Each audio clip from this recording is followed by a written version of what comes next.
After Calgary was destroyed in Edmonton, of course, that's how the Battle of Alberta rematch went over the weekend.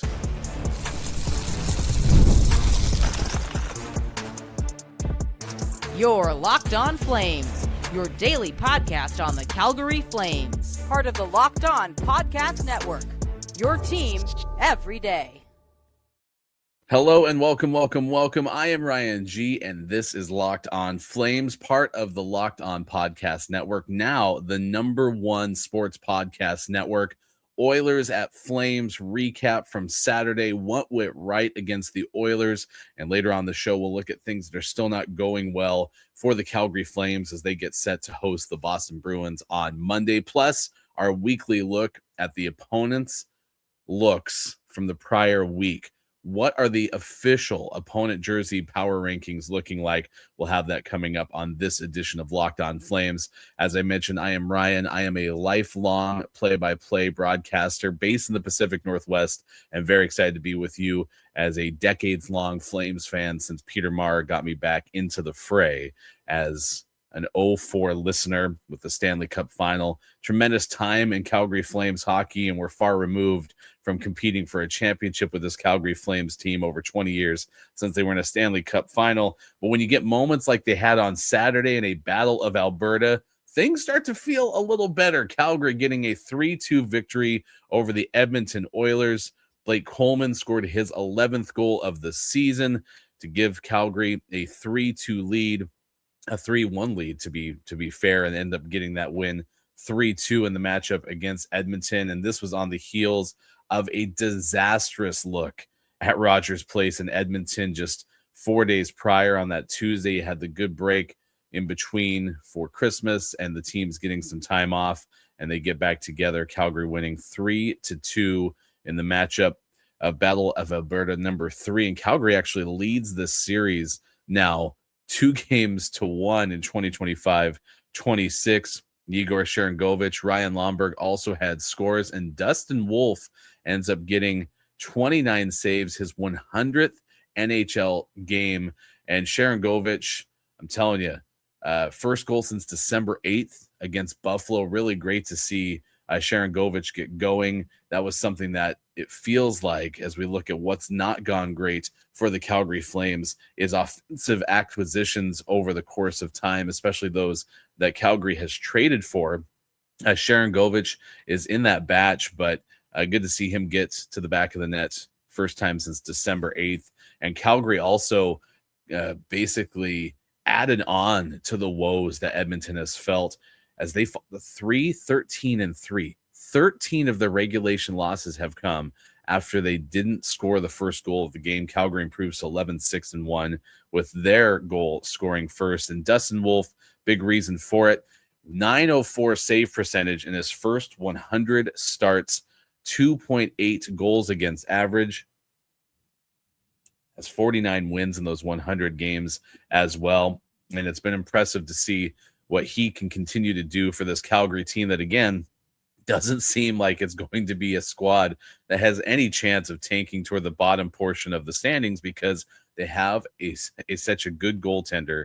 And it was a pretty fun game to watch, especially because it seemed like Calgary was dictating the pace in this matchup. They got out early in shots. It felt like they had a pretty firm lead trying to attack. 5-1 shots differential right off the rip for Calgary. And it wasn't like they were setting things up and trying to create chances as much as getting volume in front of the net. Felt like they dictated the pace nicely. And one thing that also came out of that was a great game from Adam Klapka.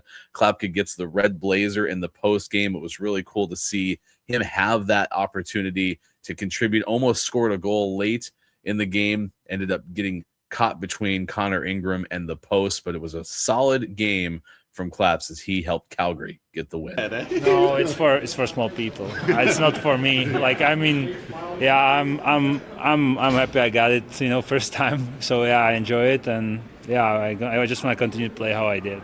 Clapper might have been his best game of the year. He did a lot of really good things for us tonight. He played like a big man, like we wanted to play consistently. And that's kind of been our challenge with him this year. You'd see it in flashes, and then it goes away for a bit. he could be a real impressive player once he will be a real impressive player once he finds that consistency. Adam Klapka and then Ryan Huska, the head coach for the Flames, talking to NHL Flames on X after the game and into the morning skate on Sunday. And that is what Adam said was, I got the red blazer, but it was a little too snug, and it's worth checking out photos, videos on the Flames X feed because of that. I think one of the biggest moments in this game, with Dustin Wolf being so excellent throughout the course of it, was about 8:15 left in the opening period. There were 2 saves on McDavid, and Connor ended up getting just blasted by Kevin Ball. I guess it's actually 8:15 left in the first. And my favorite part, John Abbott, the play-by-play voice on TV for the Flames, says, "Are you not entertained?" Evoking the moments from in the movie with Russell Crowe. Are you not entertained, Gladiator? There you go. That was pretty fun. The shots gap started to close real fast. I mentioned Calgary was out to a 5-1 shots lead early, and then that narrowed 10-8 later on. And you saw Edmonton kind of rally back, getting 7 of the next 5 shots. So pretty impressive stuff. Dustin Wolf was certainly one of the things that went right for the Calgary Flames. Another was Ryan Lomberg. Very cool. And you had McDavid get a great chance in the second period, trying to give Edmonton the lead, ended up hitting the crossbar. You saw Dustin Wolf give a couple of kisses to the elbow and the crossbar over the course of this game. And a few minutes after that, Ryan Lomberg able to give the Flames the lead.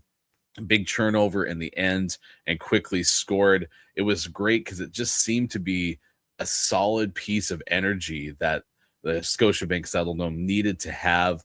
You had Coronado get an opportunity but miss with a slapper kind of right before that, and here comes Ryan Lomberg just flying and gets a goal for Calgary. And it was something that the press asked Ryan Huska about, was there, you were aware that Lomberg ended up changing his stick? That was something that Ryan wasn't aware of, and Blake Coleman also talked about Ryan Lomberg in this match. No, I didn't. That's news to me. I've said it before. I love when he scores here because the building gets going. So it's nice to see when your role guys or your energy guys can contribute like that. I think everything Ryan Lomberg does is a bigger pop. He's got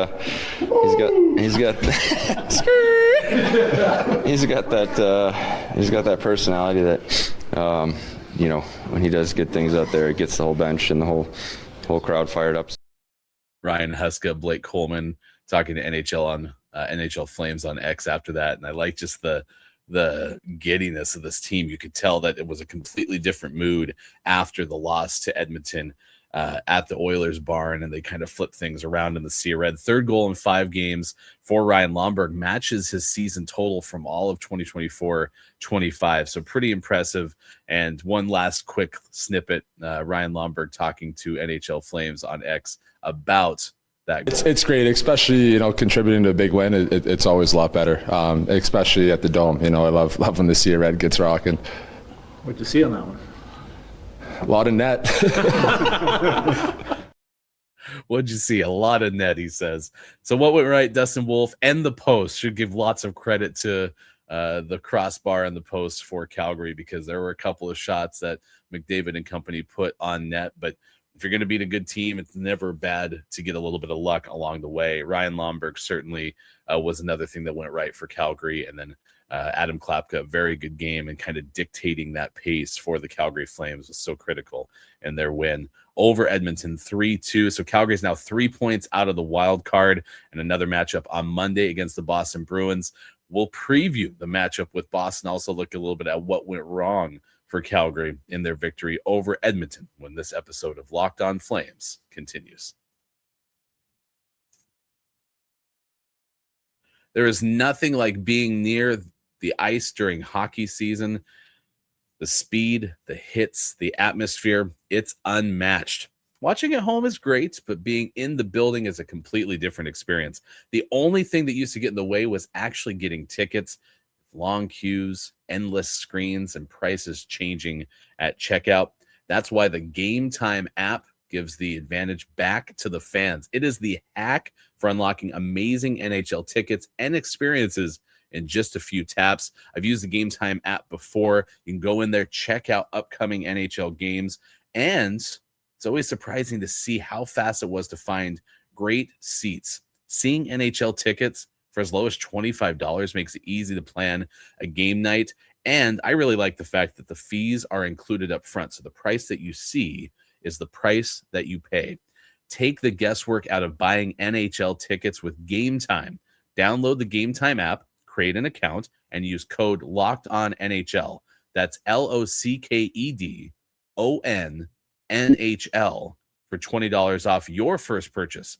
Terms apply. Again, create an account and redeem code LOCKEDONNHL for $20 off.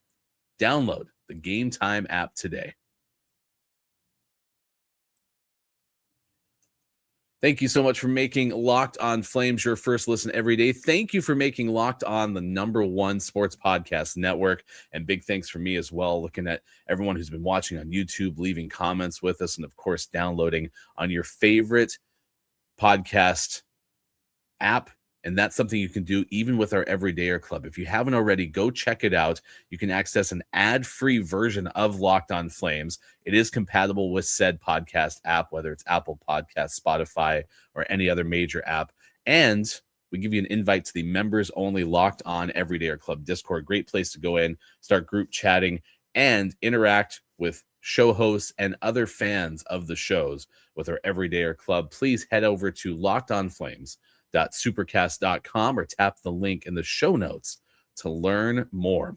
Calgary gets a victory over the Edmonton Oilers 3-2 on Saturday, now getting set for a matchup with the Boston Bruins. We'll preview the Boston-Calgary matchup in just a few moments. But first, let's look at what went wrong, because not everything was great for Calgary in their win over the Edmonton Oilers. Ryan Lomberg, Adam Klapka, and Blake Coleman getting the 3 stars of the game. But you have the power play continuing to be a tough deal for the Calgary Flames. They end up not scoring on any of their chances, and they were facing a potent Edmonton Oilers power play that at some point the announcers discussed how good Edmonton's been, not just in the full picture of the current season, scoring on about every third power play goal, which ended up being the case against Calgary, as Edmonton scored on 1 of 3 on Saturday. But they had a percentage of closer to 40% over a stretch of time. I can't remember exactly what stretch of time they referenced in the broadcast, but that just caught me by surprise. You get McDavid getting a goal at 15:23, pretty furious finish in the final minute with the goalie pulled as well to try to make a comeback. I think one thing that stood out to me was how physical Calgary was, by the way. 29-13 in hits in this game, and that's pretty impressive considering the fact that I said dictating the pace. Felt like Calgary did that better on Saturday than they did the prior matchup in Edmonton on Tuesday. And I think that's something that Calgary is going to have to find a way to do against some of the better teams that they'll face this year. Of course, Edmonton being one of those, tied for the Pacific Division lead last week and back-to-back Western Conference championships. So not terribly surprised that Calgary got the win, but I was surprised on the heels of the fact that they looked so bad against Edmonton in that Tuesday matchup, arguably the worst game that Calgary's played outside of that opening stretch of 10 games that they had this season. Leon Draisaitl extended his point streak to 6 games, 3 goals and 10 assists over that time tie. But yeah, I think a big moment, Calgary killing off consecutive minor penalties to keep the 2-1 lead. So what went wrong? It's not necessarily Calgary's penalty kill. That's been pretty good, all things considered. They did allow, I think, 3 power play goals in the loss to Edmonton prior on Tuesday. But the power play works for Edmonton most of the time. Calgary had a period of time where they killed off those 2 penalties, and that was such a huge difference maker in this matchup. And again, Edmonton falling to 3-13-3 in games where they fall, or when they rather give up the first goal of the game. I think another thing that's not working great for Calgary is how good their offensive acquisitions have been in terms of players acquired by trade that play on the front lines. And You're looking at guys like Joel Farabee, Morgan Frost, even Jonathan Huberdeau. And I mentioned Sharangovich, which it feels tough to give Sharangovich a little bit of flack in a game in which he scores to give Calgary a 1-0 lead. But it was also his first goal since December 8th against Buffalo. And so there's just these stretches of time where Calgary can't get production. And of course, as a team that's one of the worst in the entire National Hockey League in goals scored for the whole season. Granted, Calgary's been better over this stretch where they've been, again, one of the better teams in the Western Conference, all things considered, over the last 15 games or so. You're still only getting 2 goals from Farabee since November 30th. We're looking at basically the month of December. Frost, 2 goals in the month of December. Hubie has had 3 since November 30th. And there's been times where I've shined a light on Jonathan Huberdeau, and I thought that he played well. Farabee was injured for a period of time in the first 20 minutes against Edmonton in that game on Saturday, ended up coming back. So no one really to report new on the injury list for Calgary because Farabee ended up coming back. But at the same time, you'd like to see some of these players that Calgary has to trade for that are playing on the offensive side of the puck to start putting in more production. And I think that's a little bit of this piece of the puzzle, considering the fact Calgary also just needs offensive production as a whole. But still, that's something that I don't think has gone great for the Calgary Flames over the course of this season and certainly even a year ago. So it'll be Boston and Calgary coming up. That is an 8 p.m. Mountain Time start. No, 7 p.m. Mountain Time start. So 8 p.m. local time. This is the second game of 5 straight in Calgary for the Flames. So excited to see what they can do against Boston as the Bruins enter in a 5-game losing streak.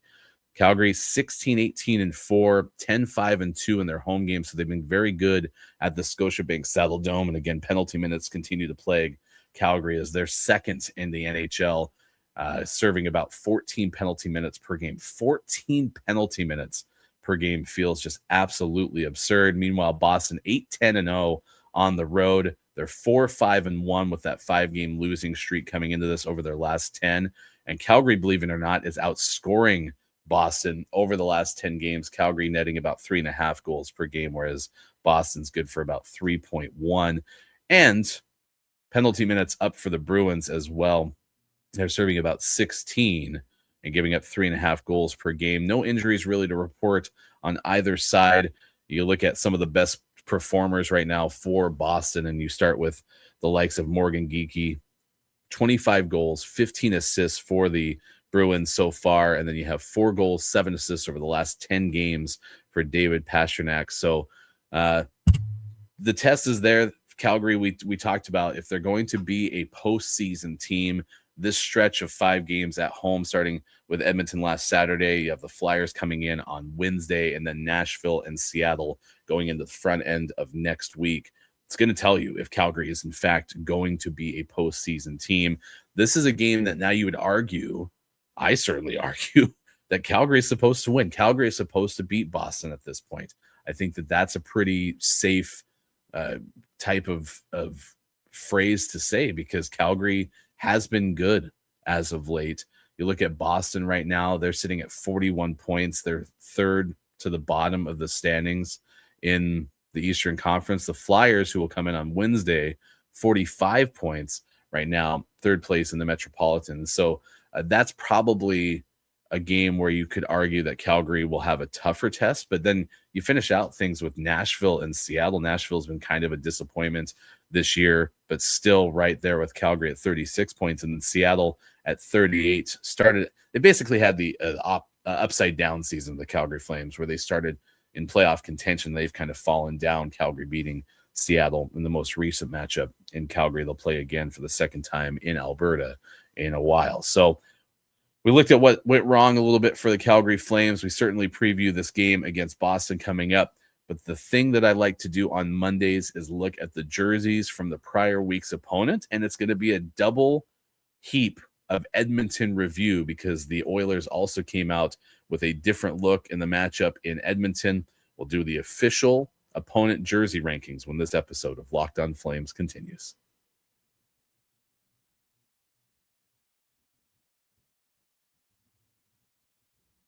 Thank you for making Locked On Flames your first listen every day. Calgary getting set to face Boston coming up on Monday at 7 p.m. Mountain Time at Scotiabank Saddledome. Let's get into the review of the jerseys from the week prior, and it was a double dose of Edmonton Oilers looks. They started on Tuesday with the alternative, kind of more of like a light cream color white jersey. Calgary ended up wearing their red uniforms at Rogers Place instead of what they would normally wear being on the road. And that's always fun because the Flames look, the reason we do these official opponent jersey rankings is just how good Calgary looks in their uniform sets. But the Oilers bust out this alternative look, and they don't have as much blue across the shoulders in the lighter, I should say it's probably like a dirtier jersey look. Oilers kind of in a script up at an angle. I don't mind alternative way to spell your team, although I am very into what they call word marks, which is basically taking the same kind of concept that your visual logo provides from a branding perspective and then trying to brand the words. One of the things I always remember the most growing up as a huge NFL fan was how they had unique word marks. It was something I noticed when I was, less than 10 years old.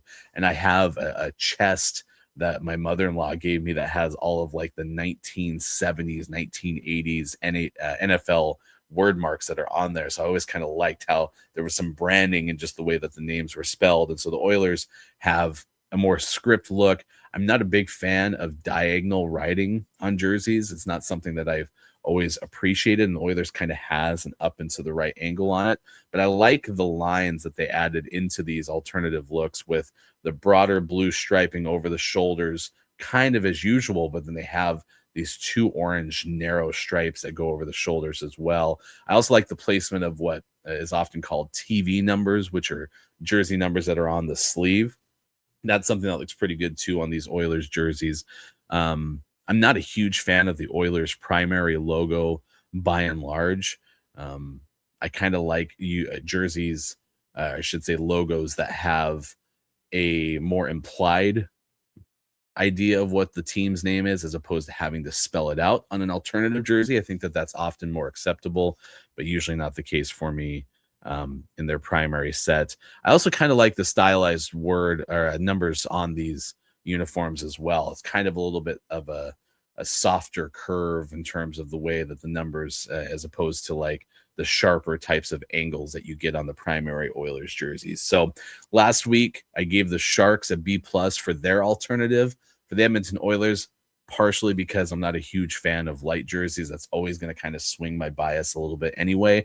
I'm probably going to give these a solid C+. I definitely think they're better than the Kraken road jerseys, but at the same time, not something that stands out as being amazing, especially because it's just a script word mark on the front. So not something that I absolutely love.